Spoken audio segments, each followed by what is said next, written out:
പേരൂർക്കാവിലെ മീനപ്പറണിയോടനുബന്ധിച്ചുള്ള ഉത്സവത്തിന് മൈതാനത്ത് പലഹാരങ്ങളൊക്കെ വിൽക്കുന്ന ഒരു കട ഈ ചേട്ടൻ അവിടെ തുടങ്ങിയിട്ടുണ്ട്.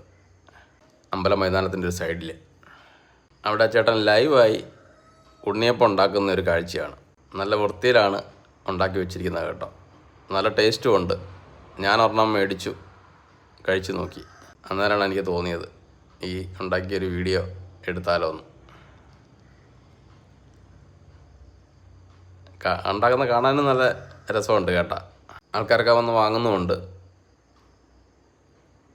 നല്ല രീതിയിൽ ഇങ്ങനെ ഉണ്ടാക്കി വെക്കുന്നതൊക്കെ നമുക്ക് ധൈര്യമായിട്ട് മേടിക്കാമല്ലോ. അങ്ങനെ ഒരു ഉണ്ണിയപ്പം ലൈവായി ഉണ്ടാക്കുന്ന ഒരു കാഴ്ചയാണ് നമുക്ക് കാണാൻ സാധിച്ചത്. ഇനി അതെല്ലാം മറിച്ചിടുകയാണ് കേട്ടോ ചേട്ടൻ. നിങ്ങൾക്ക് ഈ വീഡിയോ ഇഷ്ടപ്പെട്ടെങ്കിൽ നമ്മുടെ ചാനലൊന്ന് സബ്സ്ക്രൈബ് ചെയ്യാൻ മറന്നു പോകരുത് കേട്ടോ. ഇങ്ങനെ നല്ല രീതിയിൽ ഉണ്ടാക്കുന്ന ചേട്ടന് ഒരുപാട് കച്ചവടങ്ങളൊക്കെ കിട്ടട്ടെ.